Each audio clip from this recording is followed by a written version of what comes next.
Hello and welcome to a special interview for The Wire supported by Glendivid Books.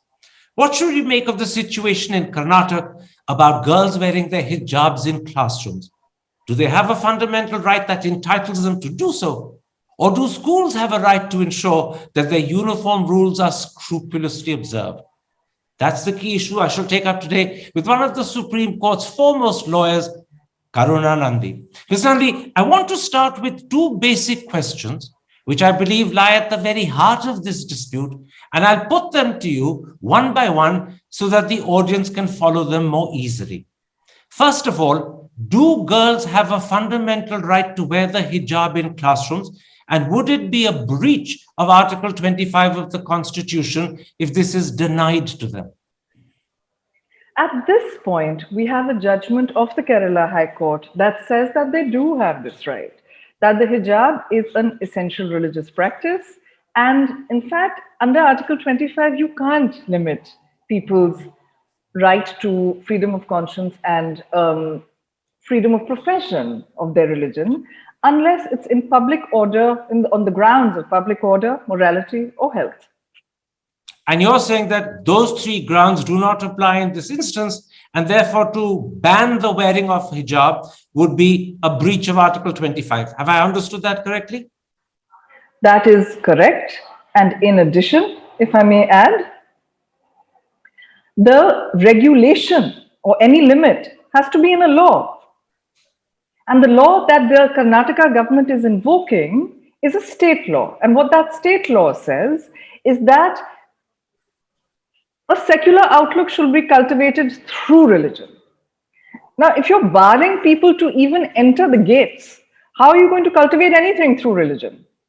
But I think, Karan, I think the most important point here is this, is that they admitted these young women to study in at least in some of these universities, while including in their rules that wearing a hijab was allowed. 2 months before the exams, they stopped this. And they say that they changed the rules without notice. And they say that, look, you can't enter the premises anymore. And there are sort of various fairly nonsensical grounds that are pleaded there. And so I think that what they're trying to bring in here is the idea of no religion in schools. What you're saying is that this has been done arbitrarily and it has been done, therefore, in an unfair manner because you first admit it and permit it and then you suddenly decide not to permit it. But the bigger point you made, and I'm just underlining that for the audience, is that this is a breach of Article 25 because the three grounds on which Article 25 can be restricted do not apply. And to try and ban the hijab when those three grounds don't apply is therefore a breach of the Constitution. Let me go one step further. You said that the Kerala High Court had in fact permitted the wearing of hijab, and I take it you're referring to the judgment passed by the court in 2015 when it permitted the hijab to be worn for pre-medical exams. But, and this is the confusing thing, the same High Court in 2018 passed a ruling where it said it could not order schools to permit the hijab. It was for each institution to decide on its own. I'll quote from that ruling. It is for the institution to decide whether the petitioners can be permitted to attend the classes with the headscarf and full sleeve shirt. The court refused to give any order. So doesn't it mean that even in terms of the Kerala High Court, we don't have a clear position? Two different positions have been taken 3 years apart. I think that when you look at, I think the clear short answer here is actually the Article 14 answer when you read it with the Article 25 point, right? Which is that you can't act arbitrarily when you are implementing these rules. And so when you have already said that people can enter your educational institution and that they can wear the hijab, it also complies with the order that you have cited that I would need to look at the details of. Okay. So that doesn't actually apply here, if I may finish. That doesn't actually apply here because this educational institution actually did allow them to come in and then 2 months before the exam stopped them. I think the point here, though, is this, and I think the larger point is slightly different. which is that there is a false equivalence and a purported idea being brought in, which is not Indian secularism.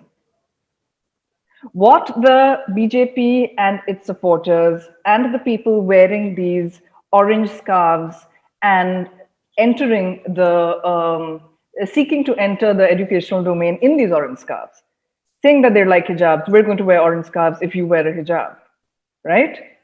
The false equivalence and the problem is this. Well, but hang on a second. Hang on a second. Let's not bring in the wearing of saffron scarves, because that may have been done for political reasons, right? But it was equally barred from entry into the colleges by the authorities. So let's leave the politics out. Let's stick first to the understanding of the law. You're saying that if you read Article 14 with Article 25, then in fact the disparate nature of the two judgments from the Kerala High Court, the one of 215 Can be and one of reconciled. 218, can be reconciled. Let me bring something else with you. The Supreme Court, in what's called the Shirur Mutt case of 1954, ruled that religion covers all beliefs and practices integral to a religion. That's the critical thing. They have to be integral to a religion. And that raises two questions. First, is the wearing of a hijab integral to Islam? And secondly, who is to decide what is or isn't integral to Islam? Can judges who are learned in the law, but not necessarily in any religion, and specifically Islam, be the ones to judge whether something is integral?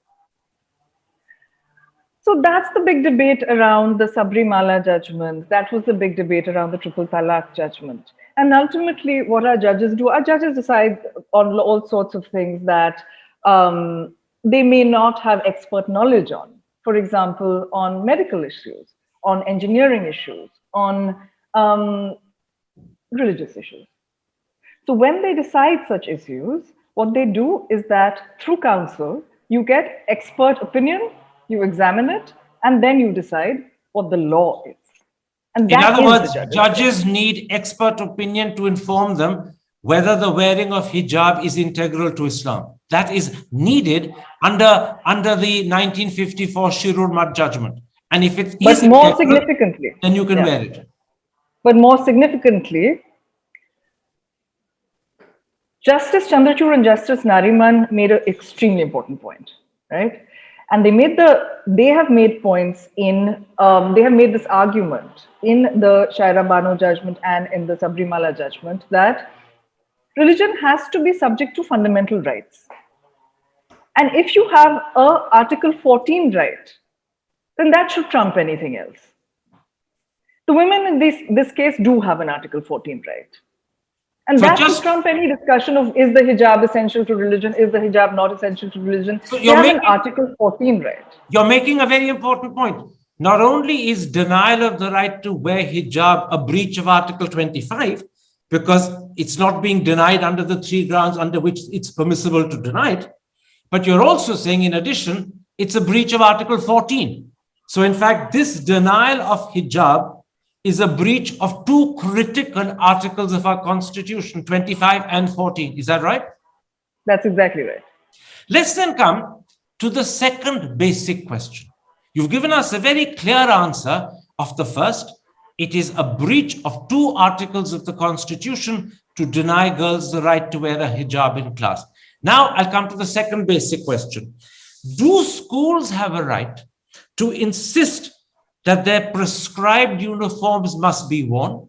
And if the hijab is not part of their prescribed uniform, then it cannot be worn. Do schools have that right? I think that you would need, if you are going to limit that right, that limitation has to come from a law. Yeah? And that law can only operate in a manner that furthers economic, financial, political, or other secular activity which may be associated with the religious practice. Does such a law exist in Karnataka? So the point, I think the essential point here is that in Karnataka, you have law, the Karnataka Education Act, right? 1983, which says that cultivating a scientific and secular outlook through education, and at best, that's the phrase. Oh, no. Hang on. I'll quote from that. Right? Section 133.2 says, and I'm quoting, clothes which disturb, I will repeat that. Section 133.2 says, clothes which disturb equality, integrity, and public law and order should not be worn. Now, the Karnataka Education Department, according to PTI, in the notice it put out late Saturday night, says, and again I'm quoting, boys and girls have started behaving according to their religion, which hurts the equality and unity. Those are their words. So they're claiming that the wearing of hijab disturbs the essential sartorial equality that is between boys and girls, and therefore breaches 133.2. Answer that. Do you think it does? Are they right? Are they wrong? You'll notice that they use the word public order. Where does that word public order come from? The word public order comes from the Constitution. It has a very specific meaning. No, but public order is only one of the three things. What about the other two? Clothes which disturb equality. If girls are wearing hijab and therefore other girls are not wearing hijab, the equality of the uniform, this is their contention, is disturbed, and therefore under their law, you can ban it. Now, if you relate this back to the statement of objects and reasons, and you have the law in front of you, perhaps you have that in front of you too.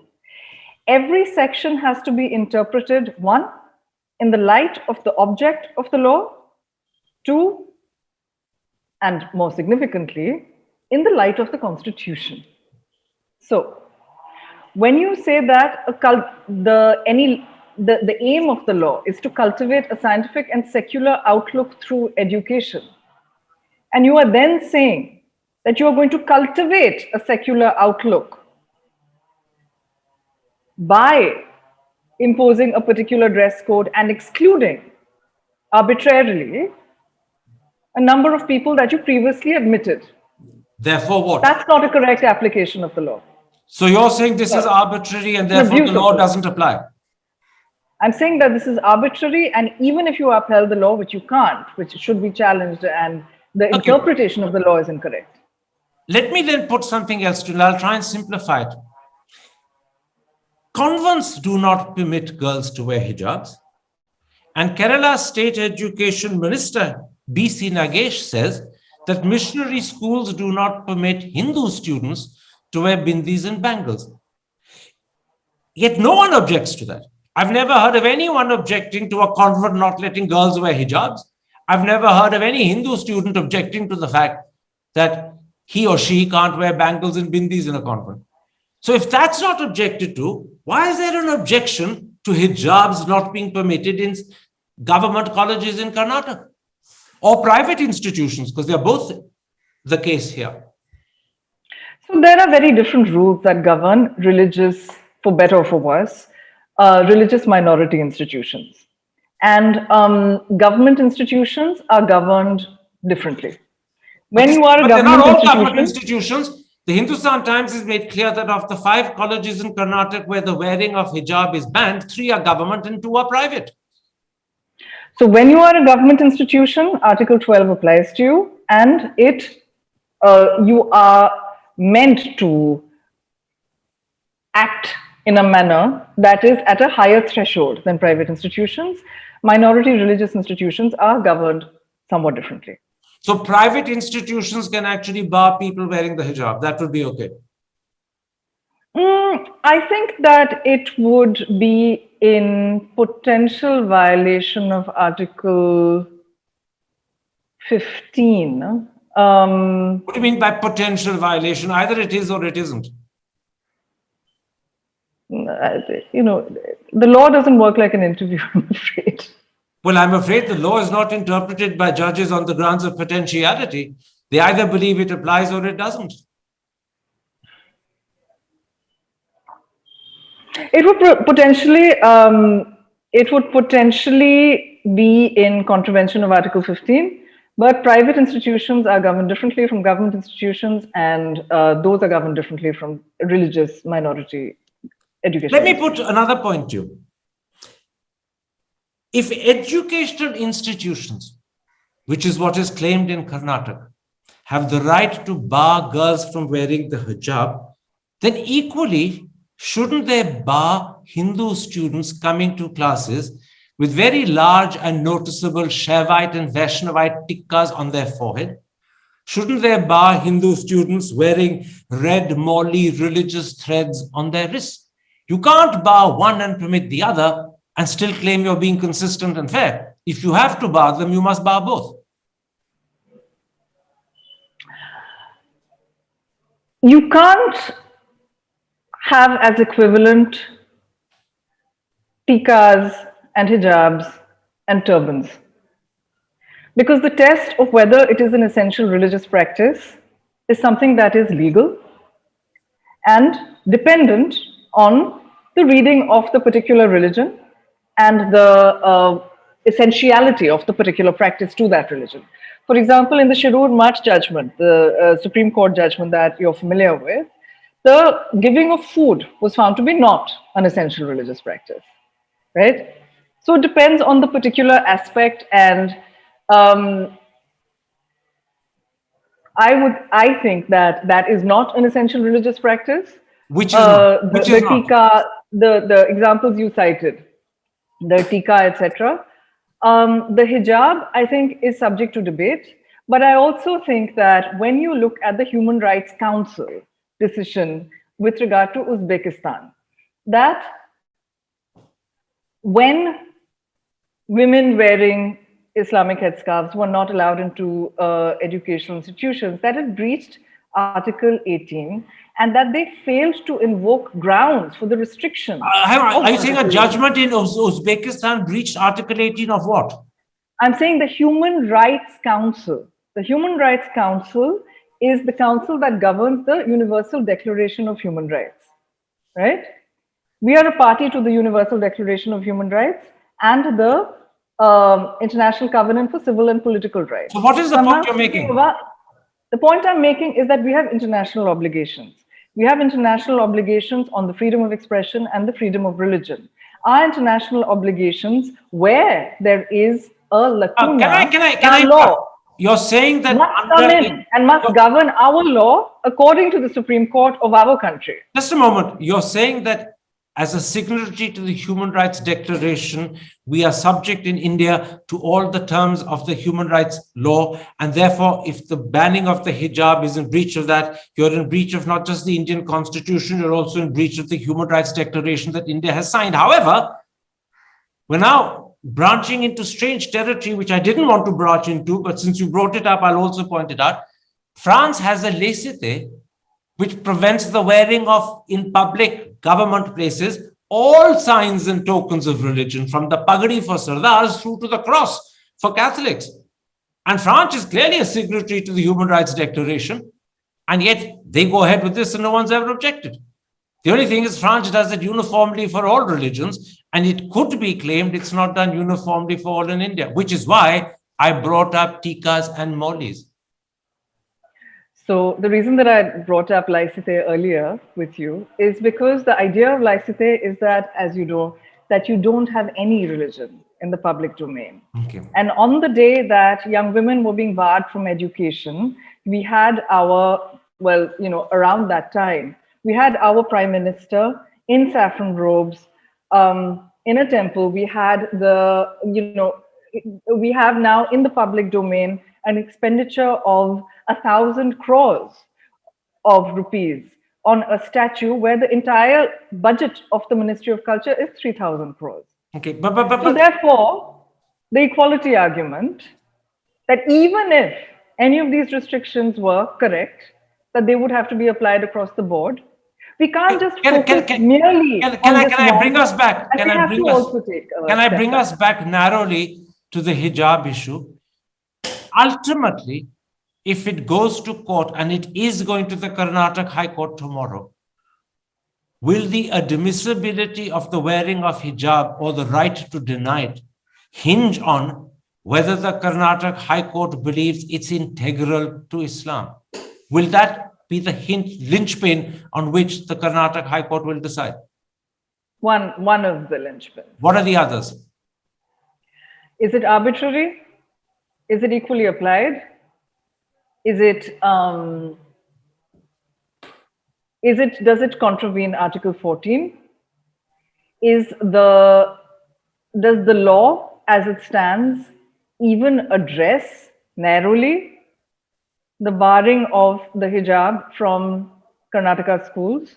But these are some of the issues that the court so the extent to which it breaches Article 25 will be determined by the decision, is it integral or not? One of, yes. Right. The extent to which it breaches Article 14 will be determined by whether it's arbitrarily being done or not.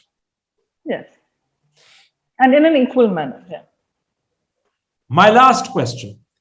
Today, at least one of those institutions, as you know, there were 5 that prevented girls wearing hijabs entering.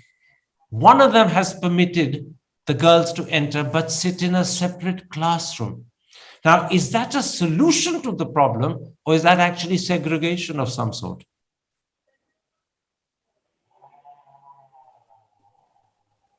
I don't think it's a solution. I think it's segregation. And I really think that if you are looking to empower women, then you should not be denying them education. And if you want them to stop wearing hijabs, then you should be empowering them so that if there is any patriarchy that is binding them into particular types of clothing, that they have the ability to earn their own money, leave their houses if they must, and make those choices for themselves. But if they do make those choices, then those choices must be respected. The battles over religion have been fought over women's bodies as subjects. Okay. One last question. Did I understand correctly that schools set up by communities as under the law which is permitted can impose regulations required by their uniforms? Government schools can't. Did I understand that correctly? Because I thought that's what you said when we were talking about the fact that convents. No, I'm saying that regulations. No, I'm saying that regulations can be applied across the board, but they must meet legal and constitutional standards. And so those can convents bar the hijab? Yes, I think they can. So why can't a government college then do so? Because there are different rules that govern minority institutions. That's the point I was making. So minority institutions can actually set up dress codes which have to be observed, and that can include barring the hijab. Government-owned institutions cannot. Yes. That is very clear. Thank you very much indeed, Ms. Nundy. I thank you for this interview. Take care. Stay safe. Thank you. Thank you for having me.